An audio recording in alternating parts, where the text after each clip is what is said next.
Suatu hari di sebuah desa yang tenang dan jauh dari kota, seorang remaja bernama Raka menerima kabar mengejutkan bahwa kakeknya yang sudah lama tinggal sendiri di desa dan kakeknya baru saja meninggal dunia. Raka yang selama ini tinggal di kota bersama orang tuanya merasa hampa mendengar berita itu. Meski jarang berkunjung, ia selalu mengingat kakeknya sebagai sosok yang pendiam tetapi penuh perhatian. Beberapa hari setelah pemakaman, orang tua Raka memberitahukan bahwa rumah peninggalan kakeknya diwariskan kepadanya. Mendengar hal itu, Raka sempat ragu untuk menerimanya. Bukan karena ia tidak menghargai warisan itu, tetapi karena ia tahu satu hal yang selama ini menjadi perbincangan di desa. Setiap malam Jumat, rumah tua itu selalu mengeluarkan bau daging gosong yang menyengat, seolah ada sesuatu yang terbakar di dalamnya. Dengan perasaan campur aduk, Raka memutuskan untuk pergi ke desa itu. Ia merasa harus melihat langsung rumah yang selama ini hanya ia dengar dari cerita orang. Perjalanan menuju desa memakan waktu beberapa jam. Sepanjang jalan, Raka terus memikirkan masa kecilnya yang sesekali dihabiskan di rumah kakeknya. Dulu rumah itu terasa hangat, selalu ramai oleh suara burung dan aroma masakan kakeknya yang khas. Tapi sekarang rumah itu hanya meninggalkan kesan sunyi dan tanda tanya. Setibanya di desa, suasana sepi menyambutnya. Jalanan tanah yang sempit, pepohonan yang rimbun, dan rumah-rumah kayu yang mulai lapuk membuat Raka merasa seperti kembali ke masa lalu. Saat tiba di depan rumah warisan itu, ia terdiam beberapa saat. Pintu kayu tua dengan cat yang mulai mengelupas, jendela yang tertutup rapat, dan halaman yang dipenuhi daun kering memberi kesan angker yang tidak bisa ia abaikan. Kunci rumah diberikan oleh kepala desa yang menyambut Raka dengan senyum tipis. Namun matanya seolah menyimpan sesuatu yang tidak diucapkan. "Raka, kalau kamu mau tinggal di rumah ini, bersihkan dulu ya," kata kepala desa sambil menyerahkan kunci. Raka hanya mengangguk. Ia tak ingin banyak bertanya, meski rasa penasaran mulai mengusik pikirannya. Saat pintu rumah dibuka, aroma apek segera menyergap hidungnya. Debu beterbangan, perabotan tua masih berada di tempatnya, dan foto kakeknya tergantung di dinding dengan bingkai yang mulai berkarat. Semua terasa asing namun juga mengingatkannya pada kenangan masa kecil. Ia menaruh tasnya di ruang tamu, duduk sebentar, lalu menghela napas panjang. Hari mulai senja ketika Raka memutuskan untuk berjalan-jalan di sekitar rumah. Ia ingin mencari udara segar sekaligus menyapa beberapa warga yang mungkin mengenal kakeknya dengan baik. Namun, setiap kali ia melewati rumah-rumah di sekitar, ia merasakan pandangan mata yang penuh rasa ingin tahu, seolah-olah mereka tahu sesuatu yang tidak ia ketahui. Tidak ada yang berani bicara panjang lebar, hanya senyum kecil dan sapaan singkat. Malam mulai turun. Udara desa yang dingin membuat Raka cepat kembali ke rumah. Ia menyalakan satu lampu minyak di ruang tengah, karena listrik di rumah itu belum sepenuhnya berfungsi dengan baik. Saat jarum jam menunjukkan pukul 11 malam, angin tiba-tiba bertiup lebih kencang. Raka yang sedang berbaring di kamar mendengar suara berderit dari arah dapur. Ia mencoba mengabaikannya, berpikir mungkin hanya angin. Namun, perlahan hidungnya mencium sesuatu. Aroma itu tidak asing seperti bau daging yang terbakar. Raka duduk, menajamkan hidungnya dan semakin yakin bahwa bau itu berasal dari dalam rumah. Ia bergegas mengambil senter dan berjalan pelan menyusuri lorong menuju dapur. Setiap langkah terasa berat, lantai kayu tua berderit seperti mengadukan rahasianya sendiri. Saat sampai di dapur, tidak ada apa-apa. Kompor tua itu berdebu, panci-panci tergantung diam. Ia membuka jendela, menatap keluar, tapi tidak ada tanda-tanda kebakaran. Hanya keheningan malam dan suara jangkrik yang bersahutan. "Kenapa bisa ada bau seperti ini?" gumamnya pelan. Bau itu semakin lama semakin memudar, seolah hanya ingin lewat sebentar untuk menyapa. Raka kembali ke kamarnya dengan pikiran penuh tanda tanya. Ia ingat cerita orang-orang tentang rumah ini, tapi ia tidak ingin langsung percaya. Dalam hati, ia berkata, "Besok aku harus mencari tahu. Tidak mungkin aku tinggal di rumah yang menyimpan misteri seperti ini tanpa tahu kebenarannya." Malam itu, Raka tertidur dengan gelisah. Dan entah mengapa, sebelum ia benar-benar terlelap, ia merasa seolah ada sesuatu di rumah itu yang menunggu bukan untuk menakut-nakutinya, tetapi untuk disadari keberadaannya.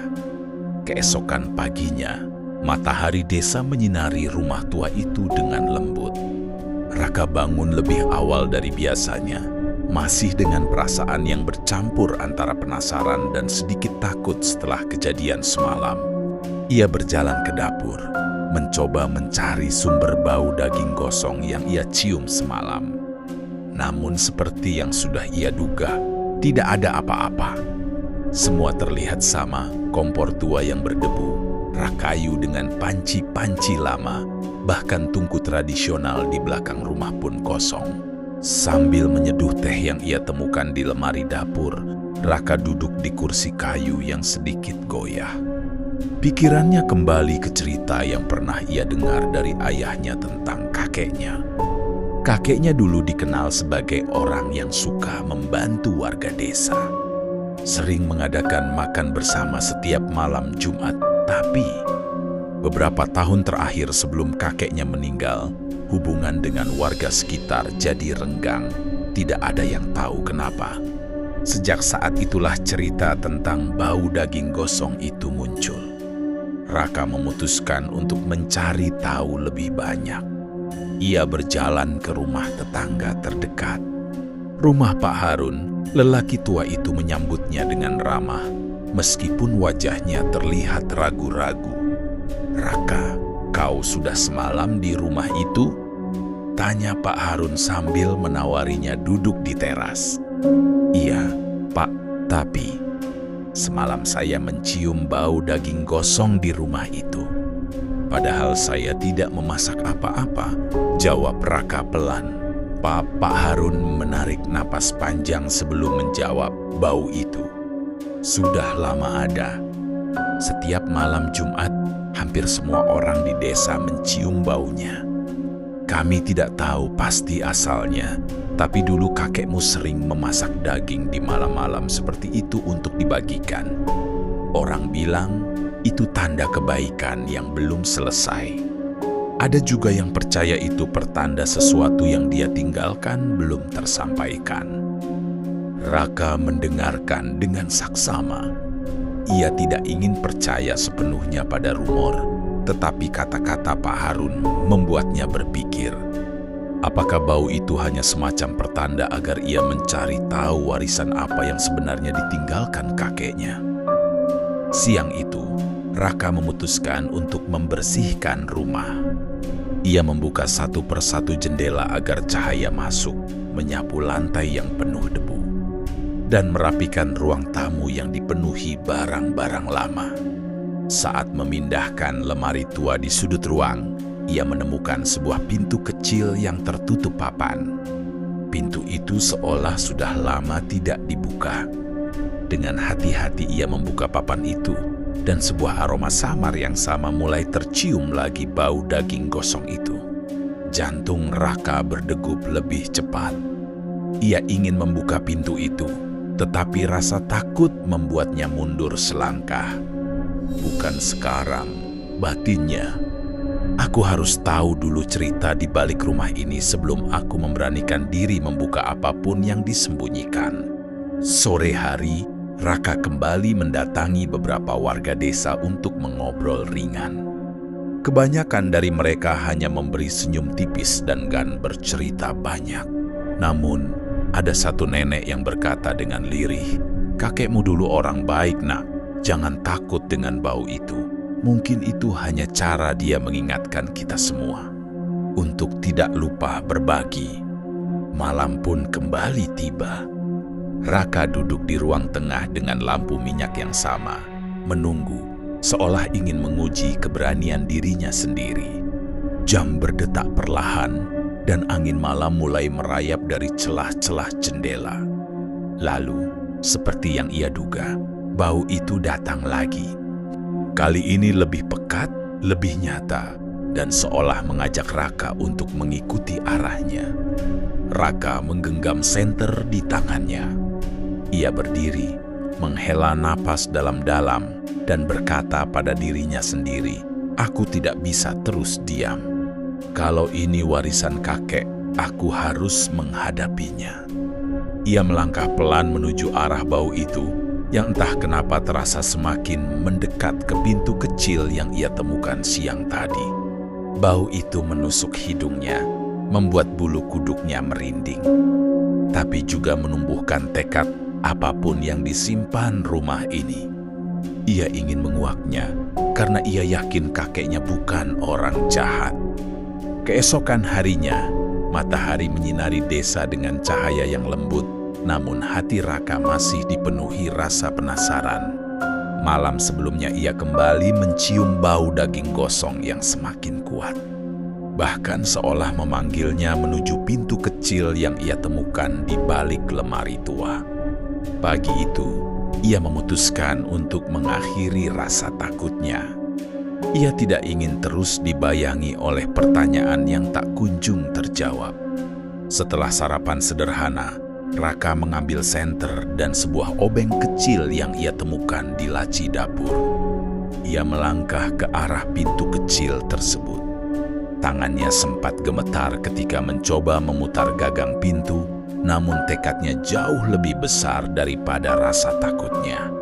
Dengan sedikit usaha, pintu itu akhirnya terbuka, mengeluarkan suara berderit yang memecah keheningan rumah tua itu. Di dalamnya, Raka menemukan sebuah ruangan kecil, lebih seperti gudang yang terlupakan. Bau daging gosong itu seketika menyeruak, namun kali ini tidak membuatnya mual, melainkan justru membuatnya penasaran. Di sudut ruangan, terdapat sebuah tungku tua yang tampak sudah lama tidak digunakan. Di sebelahnya ada kotak kayu berdebu. Raka membuka kotak itu perlahan. Di dalamnya, ia menemukan beberapa benda peninggalan kakeknya, buku catatan lusuh, beberapa foto lama, dan kain putih yang melilit sebuah panci kecil dari tanah liat. Raka mengambil buku catatan itu. Halamannya sudah menguning, namun tulisan tangan kakeknya masih jelas terbaca. Di dalamnya, kakeknya menuliskan kebiasaannya memasak makanan untuk warga desa setiap malam Jumat, bukan sekadar memberi makan, tetapi juga sebagai wujud doa dan rasa syukur atas rezeki yang ia dapatkan selama hidup. Namun, dalam catatan terakhir, kakeknya menulis bahwa ia takut kebiasaannya berhenti jika ia sudah tiada. Ia berharap rumah itu tetap menjadi tempat berbagi, bukan tempat yang ditakuti. Raka duduk di lantai, memandang sekeliling ruangan itu. Ia mulai mengerti, bau daging gosong yang sering tercium mungkin bukan pertanda buruk, melainkan sebuah pengingat. Rumah itu seolah berbicara padanya, meminta agar tradisi kebaikan itu diteruskan. Agar rumah itu tidak hanya menjadi bangunan tua yang penuh rumor, tetapi kembali menjadi rumah yang membawa manfaat. Malam itu, Raka memutuskan untuk melakukan sesuatu yang berbeda. Ia membersihkan tungku tua itu, lalu memasak makanan sederhana sekadar nasi dan lauk seadanya yang ia beli dari warung desa. Setelah matang, ia mengundang beberapa anak-anak desa yang lewat untuk makan bersama. Awalnya mereka ragu, namun setelah melihat ketulusan Raka, mereka mulai tersenyum dan duduk di teras rumah. Bau masakan itu kembali menyebar, tetapi kali ini tidak lagi seperti bau daging gosong yang menakutkan. Lebih hangat, lebih akrab. Raka melihat senyum mereka, dan dalam hatinya ia berbisik, mungkin ini maksud kakek. Warisan bukan hanya tentang rumah, tetapi tentang kebiasaan baik yang harus dijaga.